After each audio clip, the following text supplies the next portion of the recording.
quais são as pesquisas atuais de experiência de quase-morte? Esse é o tema do artigo de dois dos principais pesquisadores no mundo em EQM, Bruce Greyson e Pim Van Lommel, e de um pesquisador do NUPS, recém-doutorado nosso, Bruno Angeli Faes, que é filósofo. O Bruce Greyson, psiquiatra, e o Pim Van Lommel, cardiologista. É o tema do artigo que eles escreveram, o número especial da International Review of Psychiatry sobre a mente além do cérebro. Eles revisam basicamente a evidência de EQM durante a parada cardíaca e mostra que EQM parece que acontece durante a parada, nem antes e nem depois. E tem um dado muito interessante, sabe-se que a atividade elétrica cerebral ela cai rapidamente, 20 a 30 segundos depois da parada cardíaca, o cérebro fica isoelétrico, ele não tem mais atividade elétrica. Se o cérebro estivesse gerando a mente, quando o cérebro não tem atividade elétrica, a pessoa não podia ter percepções, ver, ouvir, nada disso. Mas, na realidade, isso acontece. Questiona, então, a possibilidade da mente estar além do cérebro. Você levanta essa possibilidade, questiona a possibilidade, a explicação mais materialista. Agora, esse artigo também destaca um negócio muito importante. Saíram vários comentários, vários artigos da mídia também nos últimos anos, de que haveria um estado de hiperativação no cérebro durante o momento final, durante a parada cardíaca. E eles analisaram com detalhe os estudos científicos sobre a área, mostrando que, na realidade, não há hiperativação cerebral no final da vida, próximo da morte, numa parada cardíaca, que poderia explicar as EQMs. Então, no final, eles concluem que as experiências de quase-morte durante a parada cardíaca questionam as visões materialistas de que a mente é apenas um produto do cérebro, sugerindo realmente a mente sendo algo além disso. E o que são as experiências de final de vida? O que elas nos dizem sobre a mente e sobre o próprio morrer? Esse é um artigo escrito por um dos principais pesquisadores no mundo na área, que é o Christopher Kerr, junto também com a Thaís Oliveira, psicóloga recém-doutorada aqui do NUPS UFJF, e que escreveram para o número especial da International Review of Psychiatry sobre a mente além do cérebro. Eles vão mostrando que as experiências de final de vida, aquelas experiências de ter visões, visões de pessoas que já faleceram, sensação de estar indo para um outro plano, uma certa desconexão, uma transição entre planos, pelo menos metade das pessoas que estão falecendo vivenciam. Eles fizeram uma revisão de escopo dos estudos científicos sobre essas experiências e a implicação para o problema mente-cérebro. Ela mostra como muitas vezes, apesar do declínio físico, essas experiências acontecem com muita lucidez, desafiando a ideia de um declínio cognitivo gerando isso. E mais, descreve também os casos de lucidez paradoxal ou lucidez terminal.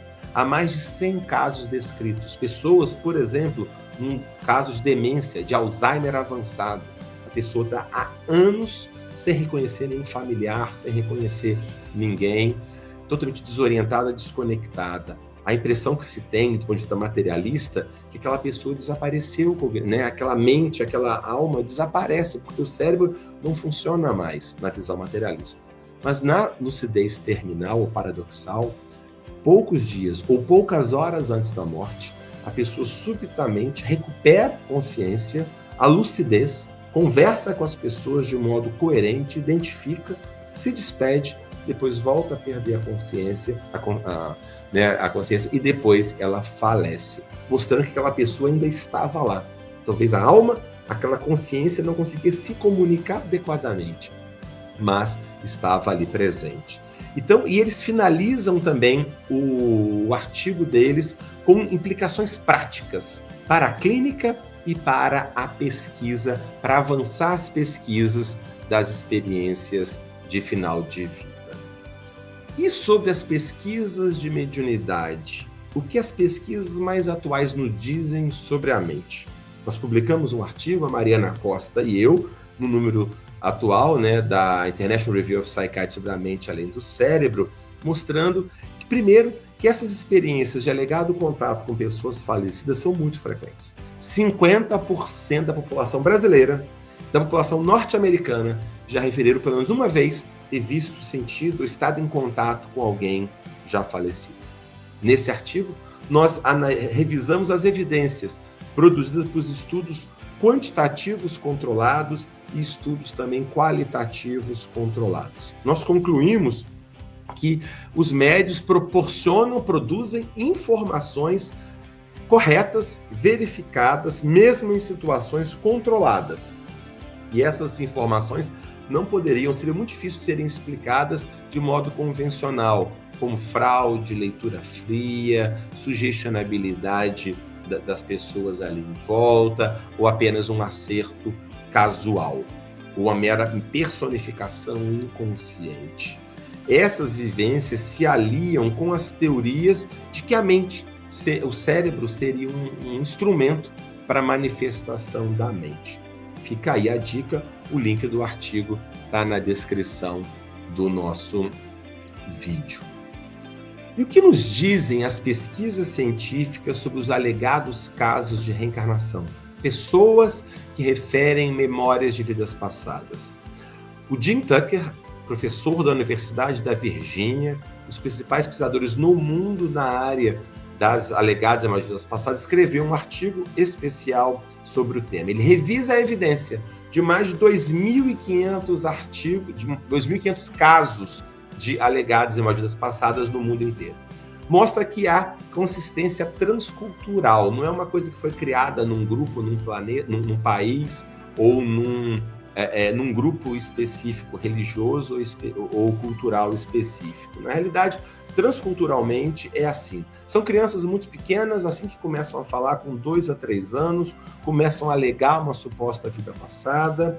Em 70% dos casos que se investiga, se identifica uma pessoa que faleceu, que encaixa bem ali, e frequentemente essa pessoa é desconhecida da família e da criança.